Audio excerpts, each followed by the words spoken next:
Fala, minha gente, sejam muito bem-vindos aqui no canal. Eu sou Rodolfo Kapler e gostaria de pedir para você que está nos acompanhando agora se inscrever aqui no canal, deixar um like, compartilhar o link com mais pessoas e ativar o sininho para receber as notificações. Este é mais um Kapler Entrevista e eu tenho a alegria de receber o Christopher Belchior Goulart, que é político, escritor e neto de João Goulart, o Jango. Seja muito bem-vindo aqui, Christopher. É uma alegria recebê-lo aqui no Kapler Entrevista. Bem, Rodolfo, muito obrigado a ti, todos que nos acompanham, né? Fico muito feliz em poder contribuir e conversar um pouco contigo. Christopher, além do título de neto de Jango, como você se definiria para o público que ainda não te conhece? Então, a questão do neto de Jango sempre, muitas vezes, é um rótulo que nós sequer fomos. No momento né, eu nasci em outubro de 76, tenho 48 anos, nasci no exílio, tenho 3 nacionalidades, né, morei muito tempo no Uruguai. Então é algo que cai no automático isso, né? E com o tempo a gente vai, né, percebendo o quanto isso é pesado, né, Rodolfo? Nós não tivemos direito à escolha disso. Claro que eu tenho muito orgulho, eu ando de cabeça erguida em qualquer lugar do país. Eu mesmo já ocupei vários cargos públicos, Rodolfo, mas eu sou Christopher, né? Eu sou um advogado, eu sou um músico, sou um escritor. Claro que tem muita influência dessa história, mas nesse meu atual momento que nós estamos conversando, eu cheguei num ponto, eu acho, de virada na minha vida, Rodolfo. Por isso eu estou tendo a felicidade de conversar contigo. Nós vamos falar do lançamento, né, do meu livro, que em breve vai estar nas livrarias de todo o Brasil, que chama assim Manchado de Sangue Terás que Crescer. Porque a partir desse momento é que é onde eu vou poder mostrar de fato para as pessoas quem é o Christopher. Porque apenas o neto do Jango não apenas, é muito importante isso, mas acaba que a gente nunca consegue mostrar quem de fato, né, no caso, no meu caso particular, quem de fato eu sou. E eu acho que para dar uma virada de chave, esse momento é muito importante, né?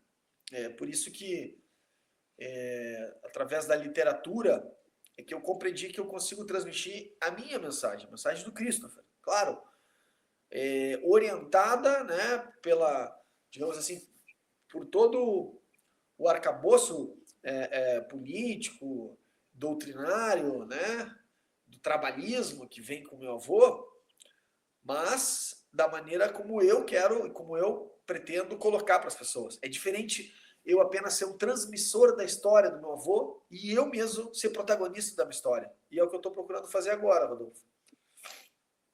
Christopher, o livro será lançado no próximo dia 18, segunda-feira, próxima segunda-feira, no Rio Grande do Sul. O livro sai pelo selo da Minotauro, da Alta Books, uma grande editora, um grande grupo editorial no país, e é uma biografia, uma autobiografia sua, que se entrelaça com os acontecimentos importantes do país, tanto do passado quanto do presente, que também, de certa maneira, nos leva a avaliar ou a projetar o futuro do Brasil. Quando esse título, que é forte, né? Muito forte, Manchado de Sangue, Terás que Crescer, se cristalizou na sua mente como título para o livro. Esse título, na verdade, ele é uma poesia. Já estou dando um spoiler daqui do livro, tá? Porque o leitor ele vai perceber depois, com a leitura, da onde que surge o título. Mas ele é uma poesia escrita de meu pai, né? Logo que eu nasci, né? Meu avô faleceu em 6 de dezembro de 76. Inclusive, a capa do livro é a única foto que eu tenho com meu avô, né? Porque ele foi a Londres, eu nasci em Londres, na Inglaterra. Meu avô esteve lá, né? Me conheceu. 2 meses depois, ele faleceu na Argentina. E aquilo ali é evidente que ninguém esperava, né? Meu avô falecesse aos 57 anos de idade. Meu pai, na época, tinha 19, minha mãe 18, minha mãe é uruguaia. Meu pai é João Vicente Goulart, minha mãe é Zuma Estela Katz. Né? Então, o que acontece? Aquilo é lógico que desestruturou completamente a família, né? Meu avô era o grande pilar da família, tanto financeiro como político, a grande referência da família era ele, né? E muito cedo, né, para o meu pai, aos 19 anos, meu avô faleceu. Então, meu pai ficou, digamos assim, como ficaria qualquer jovem de 19 anos, né? Muito perdido, vamos dizer assim, naquele momento. Como não poderia ser diferente, né? E meu pai escrevia. Então ele estava lá em algum momento, estava lá no berço, ainda uma criança, bebê, enfim, ele escreveu isso, só que meu pai escrevia em espanhol. E ele, refletindo sobre o que viria para ele, né, e de alguma maneira o que a vida iria, de alguma maneira, também apresentar para mim, mas fundamentando isso em suas próprias experiências, ele escreveu em espanhol, né, perturbado, observando un nuevo día y manchado de sangre tendrás que crecer. Né? Ou seja, e aquilo me marcou, porque eu li aquilo há muitos anos, e de alguma maneira é isso o que vai ser encontrado nesse livro. Né? Porque as pessoas fazem ou tendem a imaginar que é um mar de rosas a vida de alguém, de um neto de um presidente. Né? Só que pode até ser que seja um mar de rosas, algum neto de um presidente da ditadura militar. Porque neto de presidente que é golpeado e vai ser condenado ao exílio, vai morrer, né, 21 anos de exílio, esse aí não é mar de rosa, não. Então, por isso que eu coloquei esse título, primeiro, porque é uma homenagem ao meu pai, né? Eu acho que é isso, Manchado de Sangue Terás que Crescer é uma história de superação, entendeu? De lutas, que é o que eu apresento no meu livro, né? Porque a partir daí, a partir do meu nascimento, claro, como eu ocupei muitos cargos públicos, eu sempre tive essa ligação direta com a história. Então, conheço muito a história do trabalhismo, eu mesmo como advogado também, no inquérito civil público que investigou as causas da morte do meu avô, que foi protocolado pelo Instituto João Goulart, que concluiu, né, que chegou numa fase importantíssima, que foi a exumação do meu avô em 2014, né, feita no governo da presidente Dilma. Eu, a partir dali, comecei a estudar muito as ditaduras do Cone Sul, as ditaduras da América Latina, até para entender onde é que eu me situava dentro desse processo cronológico, né, de sucessões de ditaduras. Né? Porque a gente sempre tem que lembrar que em 64 teve a primeira ditadura militar, o primeiro golpe, mas depois foram se desencadeando vários outros golpes em toda a América Latina, né, a ponto de que toda a América Latina, ali na década de 70, era tomada de ditaduras militares, que era o regime da moda, vamos dizer assim. Né? Porque, claro, naquele mundo o contexto era a Guerra Fria, e meu avô foi o primeiro desses líderes a serem depostos. Né? Então ele foi perseguido do início ao fim, né, de 12 anos de exílio, e foi o único presidente. É triste carregar esse título, né? O único presidente brasileiro a morrer no exílio. A gente espera que nunca mais nenhum outro brasileiro tenha que morrer no exílio. Então, assim, ó, não é que eu sou o neto de um presidente, eu sou o neto do único presidente brasileiro que morreu no exílio. E aí diferencia geral. Né? Por isso que eu trago o livro e por isso que é manchado de sangue terás que crescer. Que a nossa história não é uma história, é uma história muito injusta. É bonita, claro que sim. É bonito ver um presidente da República que fica na história do Brasil, mas eu te diria que é das coisas mais injustas. E eu me alimentei dessa injustiça. E queira ou não, sobrevivi e manchado de sangue cresci, entendeu? Então essa que é a ideia. De que, de que maneira a ser neto do único presidente do Brasil que morreu no exílio e ter crescido no exílio moldou a sua identidade, a sua personalidade e a sua relação com o Brasil? A minha mãe é uruguaia, meu pai é brasileiro. Então, assim, meu pai conheceu minha mãe no exílio, tudo isso está nesse livro. Né? Porque eu para explicar a minha história, não é que eu começo o meu livro a partir do meu nascimento. Porque eu começo meu livro a partir das causas do golpe de 64. Aí as pessoas vão dizer, tá, mas por que se o cara nasceu em 76? E eu respondo objetivamente, é que a minha vida está diretamente ligado a esse acontecimento violento, né? Esse acontecimento brutal na história do país, que é o golpe. Porque em 64 aconteceu o golpe, meu pai pequenininho foi para o Uruguai, lá no Uruguai, meu pai conheceu minha mãe com 15 anos, ou seja, em decorrência do golpe. Você está entendendo? Foi em decorrência do golpe que eu adquiri a nacionalidade uruguaia. Em 73 aconteceu um outro golpe militar no Uruguai, né? Golpe fantasiado aí de áreas de constitucionalidade, mas foi um golpe. E aí o Perón se elegeu, Juan Domingo Perón se elegeu presidente em 75 na Argentina, e aí eles tinham uma relação muito próxima, né? E o Perón convidou meu avô para ir para Buenos Aires, para a Argentina. Né? E meu avô foi. Só que aí também aconteceu o seguinte, Perón faleceu, né? Assumiu a esposa dele, a Isabelita Perón, que também sofreu um golpe, ali em 76, né? E foi exatamente o ano que eu nasci.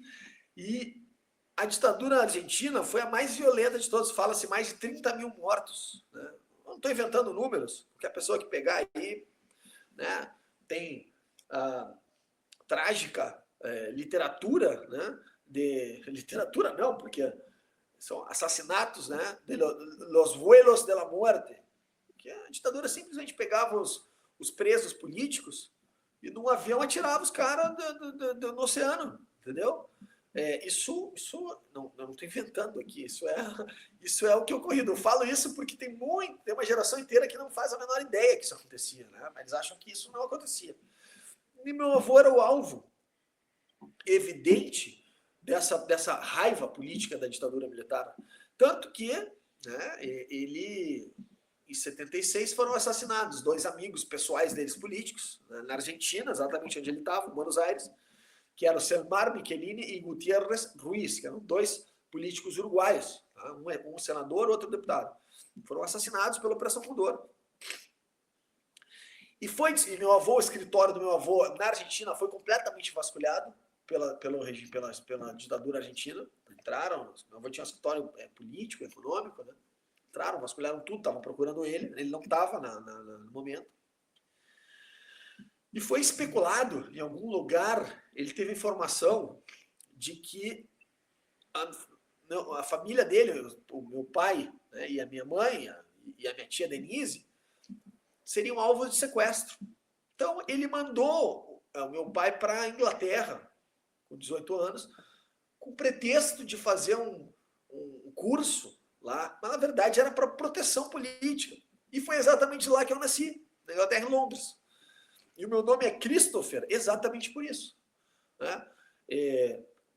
Então, assim, a verdade é que o Brasil não permitiu que eu nascesse, né, no território nacional. Eu poderia me chamar João, poderia me chamar Rodolfo, Pedro, tem um nome brasileiro, mas não, Christopher, talvez para nunca mais esquecer disso, entende? Eu fui registrado na embaixada brasileira na Inglaterra.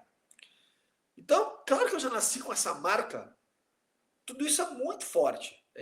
Muito embora eu tenha sido apenas, né, nascido, né, bebê, estamos falando de bebê de 2 meses. Mas a verdade é que eu recebi toda essa carga, né, inconscientemente, né, claro, ou, né, na medida de que um recém-nascido pode receber isso, mas tudo isso foi percebido por mim, que eu estava ali. Né? E qual a dimensão de que um bebê de 2 meses pode receber ou assimilar de tudo isso? Eu te diria que toda. Por mais que tu não tenha noção, mas a energia você está captando ali do que está acontecendo. E aí, todas as circunstâncias da minha vida que sucederam a isso foram decorrentes desse acontecimento. Né? Então, é isso. Eu depois, enfim, advogado, músico, escritor e sou trabalhista, né? Eu acredito no trabalhismo, eu estudei o trabalhismo. Né? Christopher, Você carrega algum tipo de dor ou de ressentimento, de algum sentimento não superado por conta das maldades que foram feitas em relação ao seu avô e à Não, sua família, ao seu pai e a toda a sua família? não, assim, é claro que, inclusive, eu sou anistiado político, né? Eu já fui anistiado político, né? Talvez o mais jovem anistiado político. Na época, foi em 2012, 11, eu acho, né? Eu tinha 30 e poucos anos. Mas, não, eu não carrego mágoa, sentimento, porque a gente não escolhe, né, as circunstâncias na família que a gente nasce, né? Agora, eu sinto que eu conheço, por isso que eu deixei de acreditar em política, em prática política.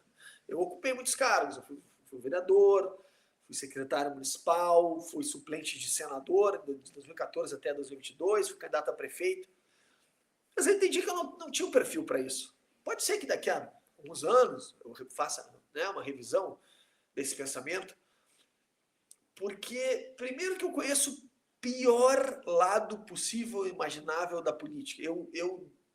Olha, eu até posso desafiar todos esses políticos que se apresentam, que conhecem muitas maldades do lado obscuro, mas não sei se conhecem uma maldade tão grande como a que eu tive a oportunidade de conhecer em função dessas circunstâncias que eu te falo. Mas eu não vejo isso como um ressentimento, eu vejo como uma fortaleza. Às vezes eu posso até não ter muita paciência, porque eu sei bem onde é que eu tô, eu nasci nesse jogo, eu conheço o cenário, sabe? Eu vejo às vezes os caras cheios de ego, não, porque, pô, sou vereador, não sei o quê, isso, aquilo, eu digo, meu irmão, tu tá de brincadeira, né, meu irmão?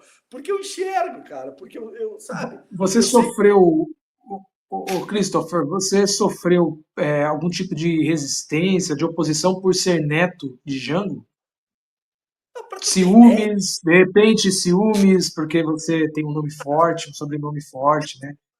é uma série de sentimentos, mas é exatamente isso que eu quero afrontar agora com o livro. Porque eu não sou só o neto de Jean, eu sou o Christopher. E aí vai ser do jeito que, se amanhã depois eu tiver um cargo eletivo, vai ser do jeito que eu quiser, se eu quiser, e se as pessoas quiserem me colocar da maneira que o Christopher é. Não por exemplo ser neto do Django.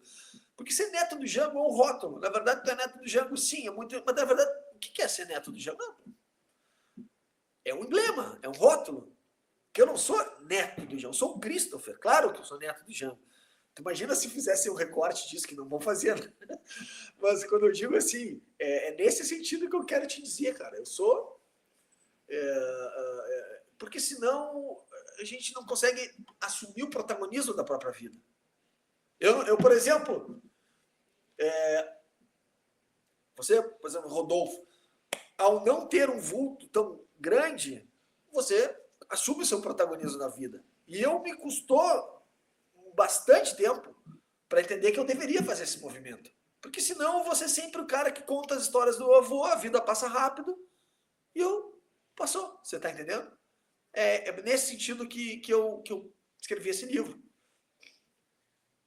Ô, Christopher, o que mais te emociona nas cartas e gestos do seu avô em relação ao seu nascimento? Então, assim, eu fui o único, né, avô que ele conheceu, o único neto que ele conheceu, né, o único neto que ele conheceu. Então, claro que ele estava contente, né? Ele mandou cartas pro meu pai depois que ele me conheceu.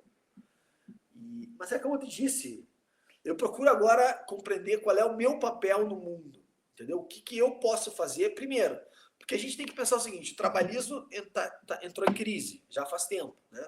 Agora olhando, como é que eu posso representar da melhor maneira o meu avô sem ser contar história sobre o meu avô? Bom, a gente tem um desafio pela frente. Eu só acredito na mensagem, na transformação hoje, através da literatura. Eu não acredito mais em palanques. Tá? Porque, vou te explicar por quê. Porque palanque é natural que você vai estar comprometido com uma causa, é natural que você esteja segmentado a um grupo, né? E você vai estar refém, muitas vezes, desse ou daquele grupo, né? Eu, através da literatura, eu entendo que eu posso me libertar, porque eu tenho pensamento crítico e tenho a liberdade de poder pensar e falar, né, com a minha capacidade de autocrítica, mas o caminho, né, principalmente uma mensagem para o ser humano, para as pessoas. Eu sou humanista, esse é outro lado que eu não te falei. Eu não acredito, meu livro tem essa mensagem, Rodolfo. Meu livro, ele, de certa forma, ele te tira da zona de conforto, né? Porque a história de uma pessoa, como tantos brasileiros, o livro é um livro de superação, uma história de superação. Não precisa gostar de política ou gostar de história do Brasil, né, para gostar do meu livro. Porque meu livro pode ser a história de um cara que trabalha numa obra, pode ser a história de um cara, de um vendedor ambulante, pode ser a história de uma empregada doméstica, pode ser a história de um advogado, pode ser a história de um jornalista. É confrontar, de certa forma, com a minha realidade, o sistema tradicional e o sistema conservador, até familiar, né? Porque eu me criei muito no vácuo disso. E a questão é que fica, e por isso que eu digo que o livro é de certa forma, ele te tira da zona de conforto, tá? Ele, de certa forma, ele é provocativo para as pessoas pensarem, né? O que é normal? Isso é interessante, esses dias eu escutei, achei muito interessante, um cara, um argentino, explicando sobre o que é ser normal. Aí ele conta o seguinte, no auditório, ele diz assim, ó, quem de vocês, claro que tinha uma série de, tinha, né, irreverência e tal, mas o objetivo foi bom. Quem de vocês aqui, o que é normal? Tá bom, então eu vou contar uma história para vocês. Quem de vocês gosta de comer a pizza que pediram na noite anterior no café da manhã? Alguns levantaram. Tá, pois é, então. Quem de vocês gostam de comer a pizza com café com leite? Aí, pô, alguns levantaram. Tá bem. E de vocês, quem de vocês gostam de comer a pizza com chimarrão, com mate? Outros levantaram. Pois é, a gente gosta. Então, assim, qual é a conclusão que a gente tira disso? Que a normalidade é uma conquista e não uma narrativa. Porque uns gostam de uma coisa, outros gostam de outra, e dizia ele o seguinte, e ainda tem os caras que vão tomar o café e vão botar a pizza dentro do café com leite. Então, assim, tu tá entendendo? Então a conclusão que ele tira, a normalidade não é uma narrativa, é uma conquista. Então, meu livro, bom, é a realidade. É a realidade. Como tem a realidade de muitas outras pessoas. E eu procuro atingir essas pessoas para que elas se sintam engajadas e incentivadas a poderem seguir firmes na vida, sabe? Eu digo que é como se fosse um bilhete numa garrafa, né, jogada no oceano de SOS, um pedido, porque eu tenho certeza que eu vou buscar uma conexão em várias pessoas do Brasil inteiro, porque várias pessoas vão ler esse livro e vão se identificar e vão entender, porque muitas vezes a gente não é compreendido. É muito mais profundo do que contar histórias sobre o Django. É uma questão de conexão com as pessoas que têm, muitas vezes, tipos de vida que são incompreendidos por esse padrão social burguês, por esse padrão tradicional, julgador. Outra coisa que meu livro apresenta é o seguinte: julgar qualquer banana julga. Julgar qualquer banana julga. Qualquer um pega e diz, o Rodolfo é isso, o fulano é aquilo. Agora, tu buscar compreender te torna muito maior. Né? E esse livro tem que ser compreendido dentro de um espectro, né? de uma família que teve sua trajetória brutalmente interrompida por um golpe e as gerações sofreram uma série de consequências em relação a isso. Então hoje, Rodolfo, eu consigo realmente transmitir a minha mensagem, que é o que eu quero, entendeu? Outra coisa, eu acredito que a conexão se dá através do conhecimento das fragilidades do ser humano, das pessoas. Entendeu? Não ao chegar aqui e dizer eu sou o melhor, eu sou o cara, que todo mundo faz.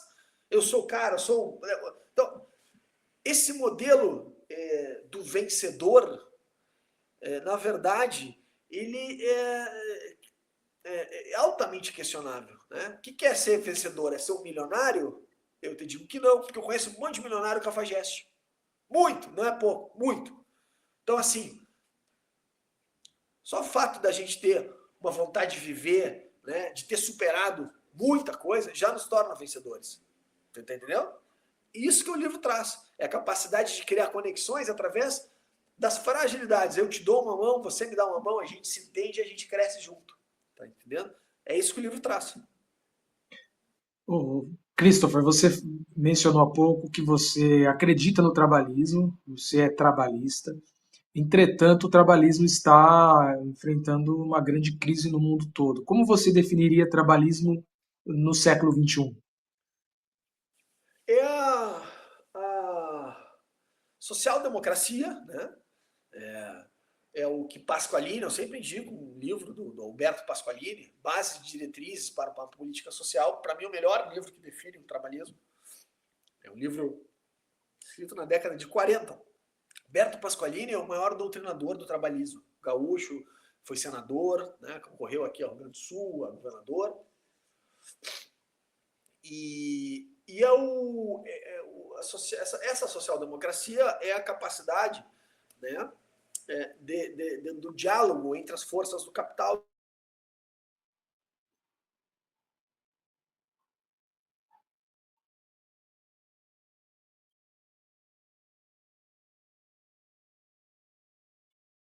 João? Christopher?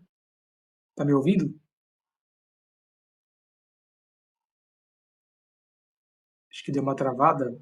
Vamos aguardar aqui, gente. Vocês que estão nos acompanhando.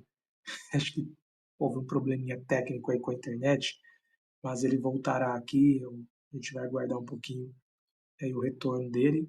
Aproveita o momento para você deixar uma pergunta, aproveite o momento para você deixar um comentário, para você dar um hype neste vídeo, se inscrever, deixar um like, compartilhar o link com mais pessoas. Aproveita para você fazer isso agora. É uma maneira de você apoiar aqui o nosso canal, enfim, valorizar o trabalho que a gente está realizando. Toda semana temos entrevista aqui, sempre às quintas-feiras, às 19h30, sobe uma entrevista nova, um episódio novo do Kapler Entrevista. Então você pode se apropriar de tudo que nós estamos produzindo aqui no canal. Estamos fazendo jornalismo independente, com muita qualidade, ouvindo todos os lados. Então este é um canal que não milita favoravelmente a nenhuma bandeira, não é um canal que tem um viés ideológico. A gente conversa aqui com pessoas dos mais variados espectros políticos, desde pessoas da direita, da esquerda, do centro. A ideia nossa é sempre ouvir todas as pessoas sem julgá-las, apenas deixá-las falar aquilo que elas pensam e aquilo que elas acreditam. Então vale muito a pena você consumir os conteúdos aqui. O Christopher voltou, Oi, tivemos um Rodolfo. probleminha. Voltamos, continuamos aqui com a nossa live. A minha, Você falava sobre o trabalhismo, sobre a social-democracia, foi aí que você parou. antes de nada, eu peço desculpa que a minha internet realmente é muito estável. E agora só que agora eu botei no 4G aqui, vamos ver até onde Sim, vai. acho que agora vai melhor. Pronto. Rodolfo, assim, a gente estava falando sobre trabalhismo, né? Estava falando sobre o Pasqualini, que é a capacidade de diálogo entre o capital e outras forças do capital, as forças do trabalho. Agora, logicamente, sempre, sempre defendendo os interesses do trabalhador, né?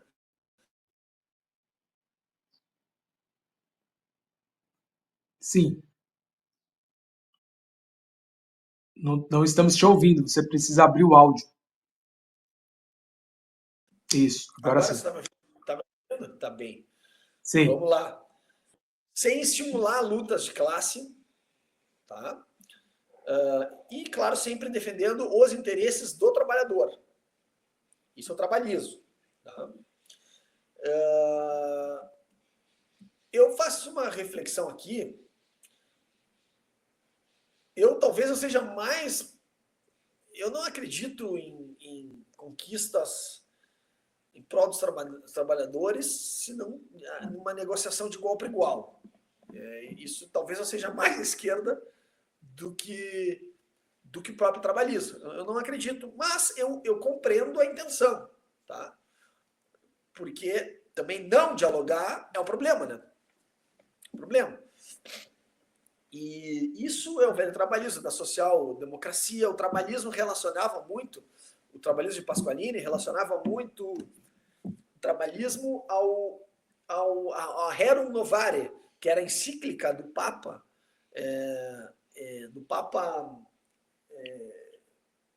Pio XIII, se não me engano, que é o atual Papa se denomina Leão XIII.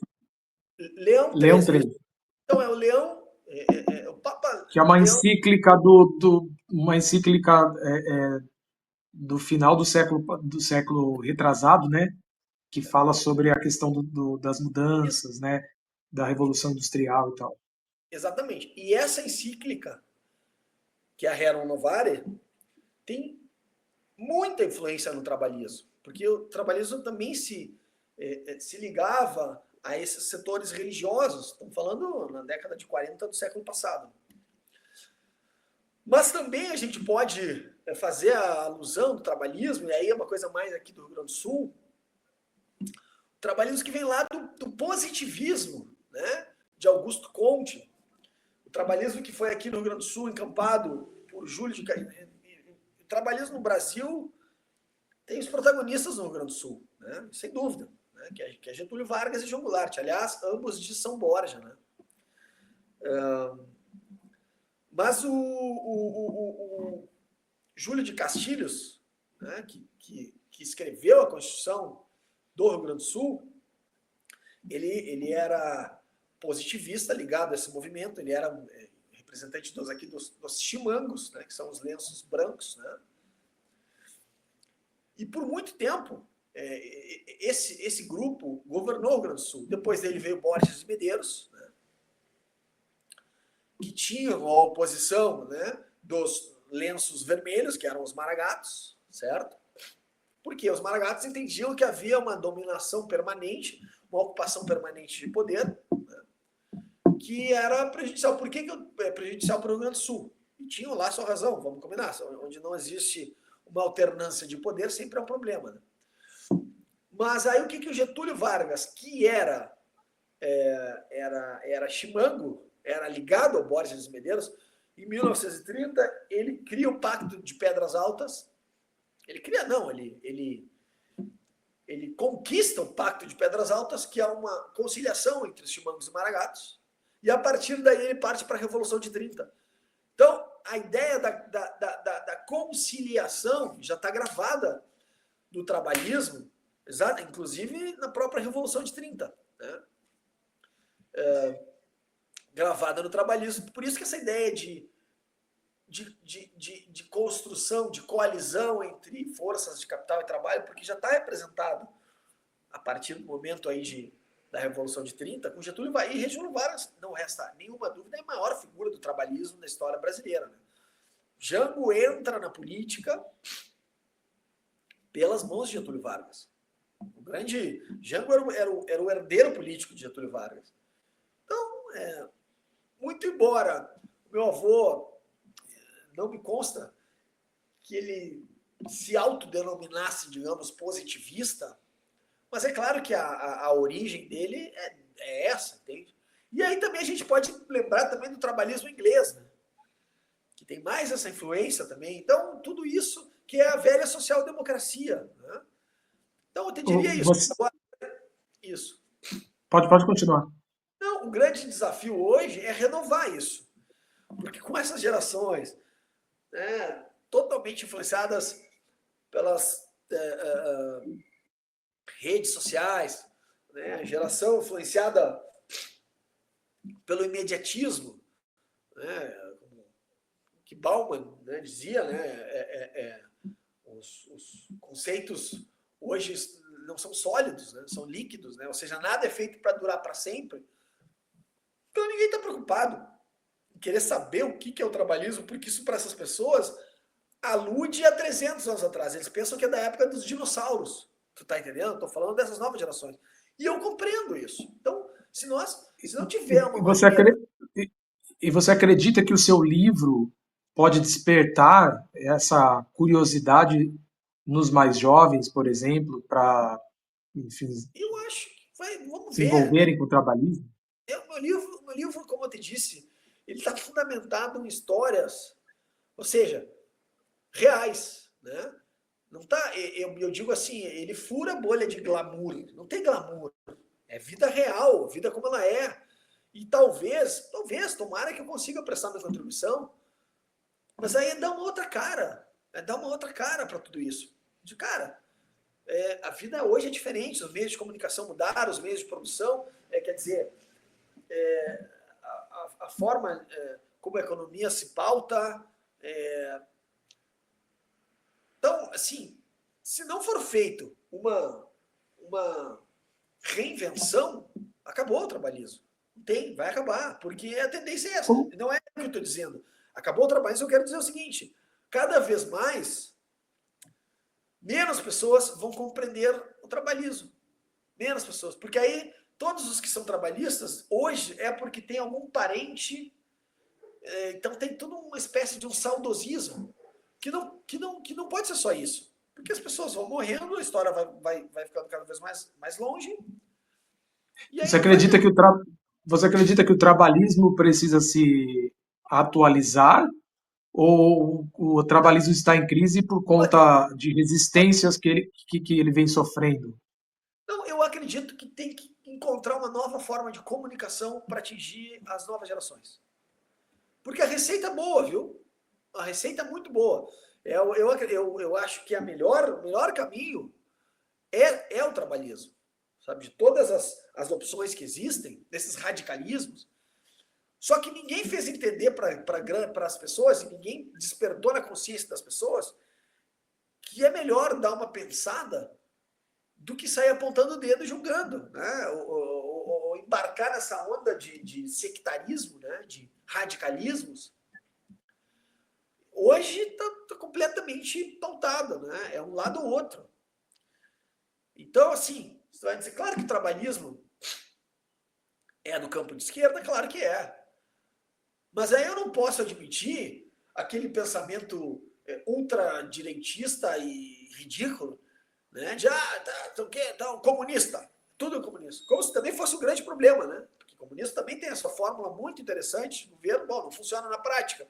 Mas, então assim, tem que diferenciar as coisas, sabe? Ou então, sei o que, fascista. Quando, na verdade, dentro da direita, também tem uma série de formas de pensamento que por exemplo, não é todo mundo Tem que está o, nas pegadas. tem por exemplo, tem o social, o liberalismo social, né, que dentro do campo da direita tem um olhar mais, digamos, humanizado, né, das coisas. Então, como você disse. Exatamente. Então, assim, tanto já emburrece o debate quando tu parte já para tu é isso ou tu é aquilo, né? Já. Eu te digo assim, cara, grandes quadros da direita, na década de 70, 60, 70, que eram Milton Campos, de Minas Gerais, por exemplo, né? Enfim, tinha grandes quadros. Tinha um que era ligado, agora não vou me lembrar dos nomes, mas existem grandes pensadores. Né? Eu lembrei de Milton Campos, que o Milton Campos concorreu na vaga de vice-presidente também contra o meu avô na década de 60, né? Quando meu avô se elegeu. Mas não sei por que me veio essa cabeça, mas não é esse o nome que eu estou pensando agora. Mas eu quero te dizer que existem vários grandes pensadores da Sim. direita. Tá? E como você, o Christopher, como você avalia o atual estado do PDT no Brasil? Eu avalio da forma como ele está sendo colocado. Né? Pegar aqui no Rio Grande do Sul, o Rio Grande do Sul ainda é forte o PDT, tá? Porque ainda no interior tem muita prefeitura. Mas é isso. muitas vezes quem vem para o PDT não entende o que é o PDT. Por exemplo, o PDT bolsonarista não existe, não pode existir. Quem gostar do Bolsonaro não pode estar no PDT. Isso é fato. Não dá, não é compatível. Mas o PDT muitas vezes ele dá brecha porque ele não coloca, muito embora a direção nacional do partido tem uma relação muito boa com o Carlos Lupe, sempre coloca a diretriz muito corretamente do que é o trabalhismo e de que lado nós estamos. Mas o problema é que, regionalmente, de acordo aos interesses locais, isso não é levado muito a sério. Nem Então, sempre acontece. A gente não. vê vou dar um exemplo aqui, o interior de São Paulo. A gente vê, às vezes, em determinadas cidades, o PDT se aproximando até de partidos como o PL, né, por exemplo, que eu acho que Mas, é uma. Eu acho que é uma.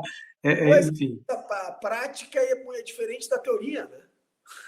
Então, pô, em São Paulo, historicamente, é onde o trabalhismo sempre teve maior resistência em toda a história, mas isso tem uma justificativa que é justamente a Revolução de 30 que nós falamos aqui, né? Que quebrou a política do café com leite, Minas e São Paulo, né?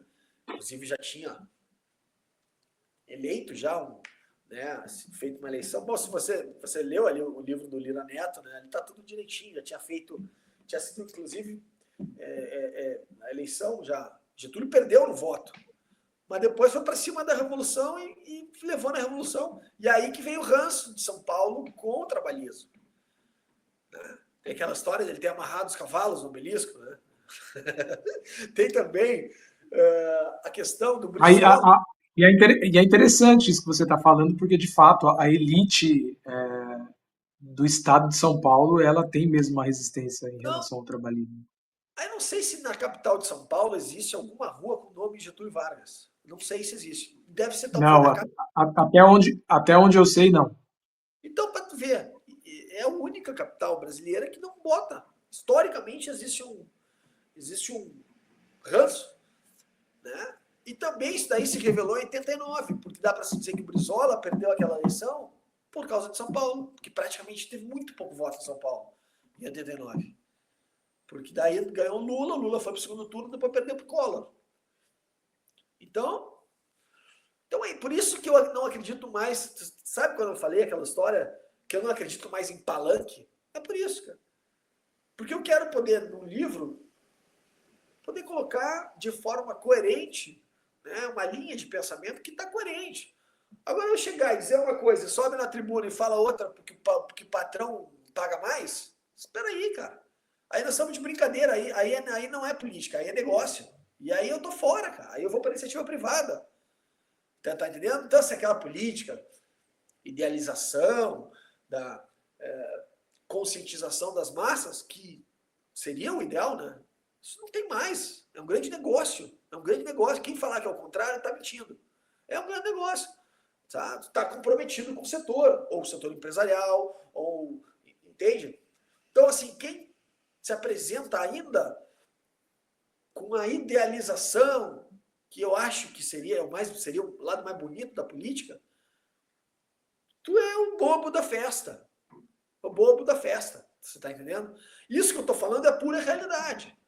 Talvez seja uma verdade inconveniente, mas o meu livro também traz várias verdades inconvenientes. Por isso que eu te digo, é para te tirar da zona de conforto mesmo, é para tu E ficar quieto. que tipo de reflexão assim você espera que o seu livro desperte nos leitores? Porque é um livro que você escreveu, como você disse, né, para também demonstrar ou mostrar ao público quem você é, né? Você não é o Christopher não é apenas o neto de Django. O Christopher tem várias facetas, né?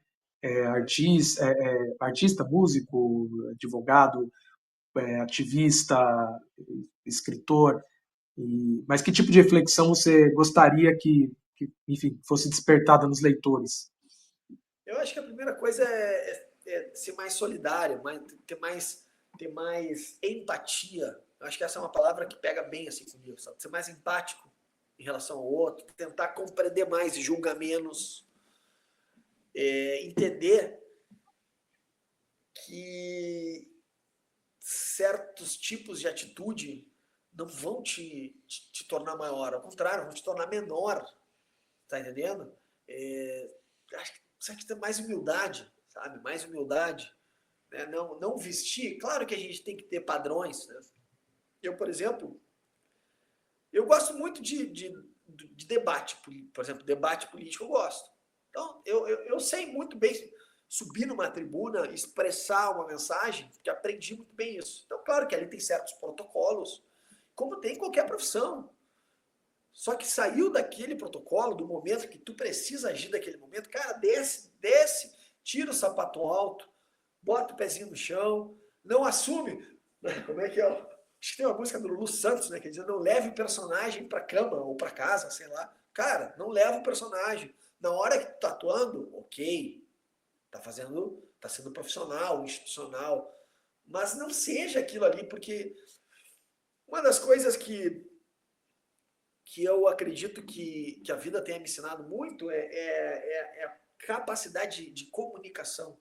Eu consigo me comunicar com qualquer pessoa de qualquer classe social.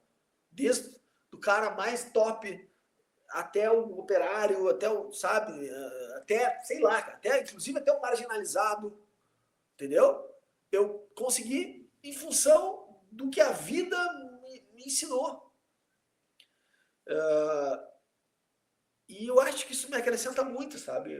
A tu aprender com as experiências dos outros, entendeu? Cada pessoa tem muita coisa para ensinar, cara. Muita coisa. Tu ouvir a pessoa, sabe? Eu posso garantir que tudo que eu estou te dizendo agora, se existe alguma sabedoria nisso, que deve ser muito pouca, modesta, pouca, né? Mas é em função do que eu aprendi dos outros, cara. A gente não é nada sem os outros.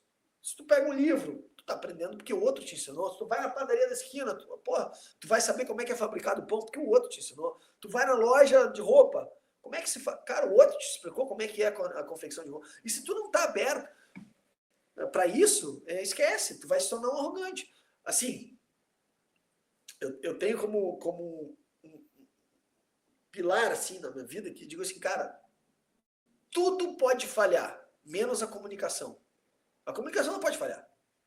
Porque a comunicação, cara, depende de mim. Eu vou lá, vou falar contigo, vou falar com fulano, meu irmão. Isso não pode falhar. A comunicação tem que ser. E ao ter esse estilo de vida, que as pessoas também não às vezes se incomodam com muita franqueza, quando a pessoa é muito direta, sabe? Eu tenho por hábito expressar o que eu sinto. Claro, às vezes a gente tem que filtrar. Mas eu procuro mascarar, sabe, o mínimo possível. Sabe? Claro, vamos dizer que algumas vezes o cara tem que se colocar, né? Seguir esses protocolos. Né? E as pessoas estão muito acostumadas a ouvirem o que elas querem ouvir. Entende? E aí tu só ouve o que tu quer. Tudo isso eu acho que o meu livro acrescenta, sabe? Todas essas coisas que eu falei para você, eu acho que o meu livro traz essa reflexão, assim, de conexão entre os, muitas vezes, incompreendidos. Eu acho que é isso. E vamos falar um pouquinho agora do lançamento. Dia 18, próxima segunda-feira, você fará o lançamento no Rio Grande do Sul. Você pode dar mais informações para o público que está Claro. acompanhando a gente? O lançamento vai ser em Porto Alegre, dia 18, né, às 17 horas, na Biblioteca Pública.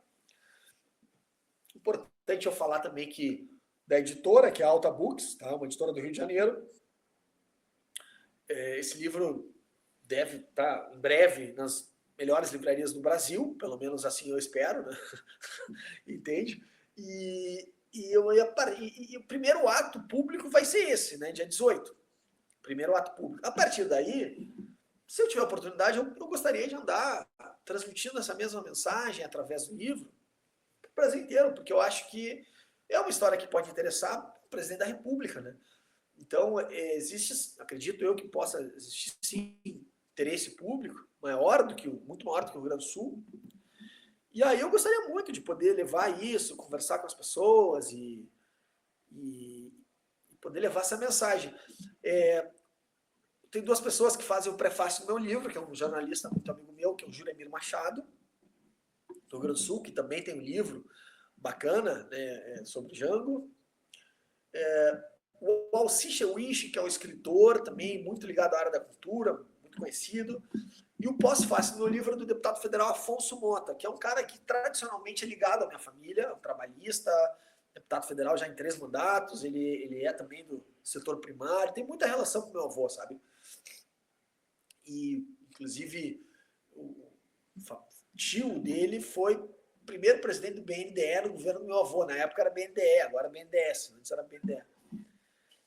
E essas pessoas são importantes eu citar porque elas acreditaram assim, nesse projeto, sabe? O Jorge Ferreira, que acrescenta muito valor também. Jorge Ferreira é o biógrafo do meu avô, né? Tem uma biografia, João Goulart, de Jorge Ferreira, que é o revisor técnico do meu livro. Que Um é cara extremamente. e é um livro maravilhoso. Tive a oportunidade de ler, a gente conversava em off, né? E fica até a indicação Isso, também para lerem a biografia do exato. Jango. Tem. Eu diria assim, para quem quer conhecer a biografia melhor do Jango, Moniz Bandeira, que é o primeiro livro, né, falecido já Moniz Bandeira, livro que ele inclusive entrevistou meu avô na época, em 76, acho que é Lutas e Conquistas Sociais, Lutas e Conquistas Sociais do Brasil, de Moniz Bandeira, depois ele fez algumas reatualizações. Não pode deixar, quem quer conhecer a história do meu avô, de assistir o filme do Silvio Tendler, né, de 1984, que tem uma música especial feita para o meu avô, que é a Coração do Estudante. Né? Muita gente não sabe que essa música foi feita em homenagem ao meu avô. Porque, posso contar essa história? No capítulo Pode? final do filme, capítulo final do filme, já quando meu avô morreu, aparece uma imagem. A câmera vai indo como se fosse meu avô já dentro do caixão, voltando para São Borja. Então, percorre assim as estradas de chão, né, as fazendas, aquela paisagem rural. Né? E aí o Silvio Tender pediu para o Milton Nascimento fazer uma trilha sonora apenas para o final. Então, fez uma trilha sonora. Quando o Silvio Tender chamou e mostrou o filme pela primeira vez, convidou o Milton Nascimento. E quando chegou nessa parte da música, só que não tinha letra, né? O Milton Nascimento se emocionou, assim, começou a chorar, sabe? Então, ele disse, não, vou ter que musicar essa letra. E aí que vem, aí ele foi e fez. Quero lhe falar de uma coisa, adivinha onde ela anda. Tudo é inspirado no meu avô. Pode estar aqui do lado ou dentro do peito, já roubaram seus sonhos, seu sorriso de menino. Ele não fala nenhuma vez João Goulart, até porque estava na época, ainda era ditadura. Então, toda a letra é inspirada no meu avô. Então, bom, tem Jango em 3 atos, do Deraldo Goulart, que é um documentário de 2 horas e 20 minutos, feito pela TV Senado. Tem o Dossiê Jango, que é esse tem muita influência do meu pai, que esse aí fala mais sobre as circunstâncias da morte do meu avô, da probabilidade gigantesca dele ter sido assassinado. O livro do Wagner William, que é uma mulher vestida de silêncio, essa é uma biografia da minha avó, mas também fala muito bem, assim, dessa história. Né? Eu indicaria esse conjunto aí de filmes e livros para uma melhor compreensão da vida do meu avô. Christopher, muito obrigado por aceitar o meu convite, por conversar com a gente aqui. E desejo muito sucesso para você no lançamento do livro. Também deixo a indicação aqui para o nosso público se inteirar mais sobre a história de João Goulart e também para que vocês conheçam a história do Christopher. Muito obrigado, viu, meu querido? Eu estou deixando aqui no banner, aqui embaixo, o seu perfil de Instagram. Então vocês podem segui-lo lá no Instagram, né, acompanhar o trabalho do Christopher. É isso, meu querido. Suas últimas palavras aqui, fique à vontade. Eu te agradeço muito o espaço, a atenção, o interesse pelo assunto. Preciso lembrar também da Carolina Angelini, né? Geloni, né? Que foi quem Exatamente, fez a nossa exatamente. A Carol, querida Carol, Carol que fez aí a de ponte aí para a gente poder fazer essa entrevista. Obrigado, tá? Carol. Pessoal de Piracicaba também, que eu não conheço, mas gostaria muito de conhecer, né? Mas também, onde a audiência do teu programa for, se me convidarem, eu estou dentro, na hora. Pode contar comigo. Se o pessoal achar interessante essa linha, essa pauta, eu acho que eu gostaria muito de prestar essa contribuição, assim. Talvez esse seja o meu mais qualificado ato político, digamos, seja esse. Como eu te disse, não através de palanque. Porque eu acho que aí as pessoas estão mais, sabe, mais atentas e talvez o público mais consciente das coisas, mais formador de opinião, né? Pode reverberar melhor do que muitas vezes. Então, assim, muito obrigado por tudo. Forte abraço a você, todos que me assistiram. Prazer conhecê-los. Em breve, então, esse livro deve estar nas livrarias de todo o Brasil. E deixa aí meu fraterno abraço a todo mundo aí. E a você em especial. Tá bem, Rodolfo. Obrigado pelo teu carinho mais uma vez, pela atenção, pelo interesse no assunto. E conte comigo aí para o que você quiser. Só me ligar, suas ordens. Muito obrigado, viu, pela sua generosidade. Então é isso, gente. Nós encerramos aqui este Kapler Entrevista Especial com Christopher Goulart. Valeu, gente.